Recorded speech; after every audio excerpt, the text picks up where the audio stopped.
Ciao amici e amiche del segno dell'Acquario, benvenuti, io sono Angela e questo è Exoteric World. È così che mi trovate sui social. Questo è l'oroscopo lunare motivazionale che vi darà dei suggerimenti e vi aiuterà a trovare la spinta giusta per affrontare il periodo dal 18 aprile al 1 maggio, dove troveremo la luna piena in Scorpione. Vi ricordo che è una lettura generica, prendete solo ciò che vi risuona di più, se volete potete integrarla col vostro segno lunare. In descrizione trovate le recensioni dei mazzi usati e i link per acquistarli. Vi invito a iscrivervi e abbonarvi al mio canale per sostenere il mio lavoro. Ringrazio moltissimo se lo farete o lo avete già fatto. E adesso partiamo. Innanzitutto andiamo ad accendere la nostra luna e poi vediamo dal punto di vista astrologico cosa aspettarci. Quindi noi andiamo ad analizzare un po' tutte le energie a partire subito dopo la luna nuova del 17, quindi dal 18 in poi fino al culmine del 1 maggio con la luna piena in Scorpione. E cosa ci porterà? Un periodo molto attivo. C'è un'energia potente che può essere sfruttata per lo sviluppo, per la crescita, per gestire meglio le emozioni che saranno abbastanza forti e travolgenti a volte, e l'attrazione, la passione la passione si può intensificare. Ad esempio la ricerca, la curiosità, il coraggio e la determinazione ci possono aiutare tantissimo per raggiungere degli obiettivi. Anche autocontrollo, nonostante qualche dubbio e qualche perplessità. Di contro dobbiamo fare attenzione a un momento di forte instabilità emotiva, insoddisfazione. Le emozioni, è vero, saranno molto forti, però addirittura in alcune circostanze possono essere veramente distruttive per noi stessi o per gli altri, quindi anche qui di essere accorti. Aggressività, diffidenza può aumentare, anche l'irascibilità, l'orgoglio, la fretta, l'essere troppo pretenziosi, eccetera. Quindi le emozioni un po' più difficili da gestire, sappiamo già che dobbiamo essere un po' più attenti. E adesso procediamo proprio con il vostro primo oracolo. Quindi proprio per voi che cosa può voler dire attraversare questo periodo e soprattutto per andare a cogliere al meglio alcune cose. Esbat è carta molto particolare perché ci parla di risveglio ma anche di radicamento ed effettivamente ci sono varie possibilità che possiamo utilizzare, quindi vuol dire che ci troviamo in un momento particolare della nostra vita dove abbiamo bisogno di studiare meglio alcune cose, di valutare e di profonda consapevolezza per o vivere più intensamente alcune esperienze o per avviare una nuova esperienza a livello spirituale interiore o di risveglio, nel senso di andare a cambiare alcune cose proprio a livello pratico. In qualsiasi circostanza, appunto, questa carta ci sta dicendo di entrare in comunicazione col divino, soprattutto dal punto di vista spirituale, e invece per le questioni pratiche abbiamo bisogno di radicarci in una pratica effettiva. Il senso lato può essere la meditazione, però magari abbiamo bisogno di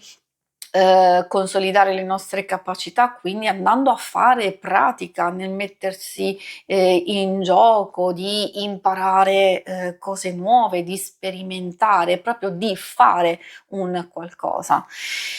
E ovviamente queste sono varie considerazioni che dovete adattare a quello che state vivendo. Poi c'è polvere di luna. Questa è molto positiva come carta perché ci parla di sorpresa, ci parla del fatto che stanno per accadere cose belle, può esserci un evento in particolare, un cambiamento inatteso che comunque porta gioia, si può riaccendere il desiderio, ci potrebbe essere una felice coincidenza, qualcosa che ci tira sul morale, oppure la sorpresa, la fortuna di cogliere un'opportunità interessante. Ovviamente io è vero, lo dico in senso lato perché si tratta di energie generiche da alcune cose magari mi posso addentrare un po' meglio su che tipo di cambiamento può esserci. Vedendo la prima carta, come vi dicevo, ha a che fare tanto con una nuova consapevolezza, però magari per alcuni può riflettersi nell'ambito sentimentale, per altri invece nel proprio lavoro o in cose strettamente personali. Quindi ecco perché consiglio di ascoltare, perché magari una persona ha esigenze in questo periodo di concentrarsi maggiormente sul lavoro e sulle finanze, e invece magari altri di più sulla vita personale e sentimentale. Prendere la luna è quell'indizio in più che ci fa capire che alcune cose forse possono andare un po' di più verso le relazioni, che sia di amicizia, che sia di famiglia o che sia anche amorosa, tipo una nuova storia romantica o incontri per amicizia, divertimento o nuove conoscenze ed esperienze illuminanti che ci fanno stare bene in qualsiasi cosa. Ci consiglia di lasciarci andare, di darci la possibilità di provare qualcosa di bello, comunque di vivere delle belle emozioni e delle belle esperienze, e quindi indica appunto questa apertura di andare a prendere, in questo caso la luna, però a livello metaforico, di andare a prendersi quelle opportunità, quelle occasioni che probabilmente ci stanno aspettando. E adesso procediamo con gli altri messaggi con l'oracolo dello sciamano. Allora, vediamo che cosa vogliono dirvi. Come primo messaggio troviamo lo stregone. Questa spesso fa riferimento a noi, alle nostre capacità di creare la nostra realtà con le nostre scelte, con le nostre azioni, con un piano ben preciso, e anche capacità di andare a trasformare le nostre ferite, le cose che non funzionano effettivamente, anche di dare vita a nuovi pensieri, progetti, relazioni, quindi di lasciare andare ciò che non ci serve più e di accogliere il cambiamento. Come farlo?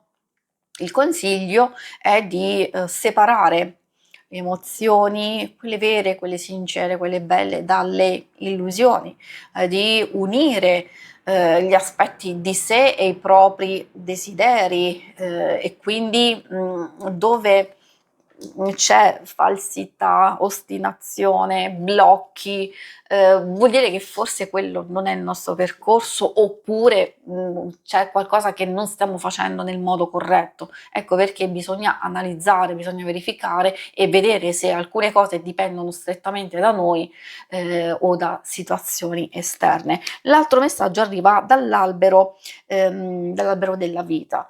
Ci parla di terreno fertile, quindi vuol dire che qualcosa è pronto ad accogliere i nostri semi, ma ricordiamoci che ogni seme che noi piantiamo deve essere pregno delle nostre intuizioni, della nostra sicurezza di quello che vogliamo coltivare. Ecco perché dobbiamo appunto coltivare in questo periodo cose che ci possono portare benessere e stabilità, pensieri positivi, tempo per prendersi cura di se stessi nelle relazioni più importanti, anche per affrontare delle tempeste esterne. Questo potrebbe essere anche un'informazione utile, forza e radicamento nei nostri valori principali, nella famiglia, o di nutrire i nostri sogni, l'equilibrio, l'armonia tra mente e cuore, ed evitare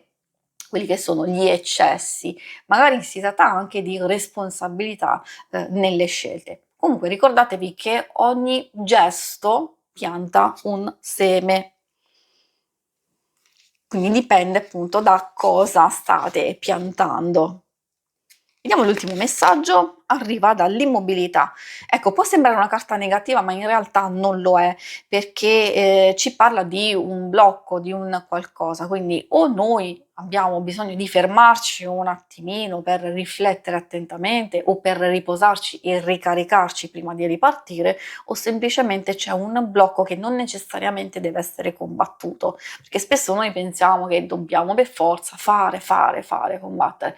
A volte anche stare fermi è un'azione e forse è proprio il momento giusto di considerare una cosa del genere. Magari semplicemente alcune cose hanno bisogno di tempo per maturarsi, quindi non dobbiamo avere fretta, dobbiamo continuare ad avere pazienza e coltivare i nostri semi. Dopo che li abbiamo coltivati, di usare acqua a livello metaforico con la nostra cura, la nostra dedizione e la nostra positività. Si conclude qui la lettura, vi ringrazio per avermi seguita. Se volete in alto a destra trovate il logo per iscrivervi al canale, mentre in basso trovate le schermate per vedere il vostro oroscopo mensile e quello settimanale. Alla prossima, vi auguro una buona luna, ciao!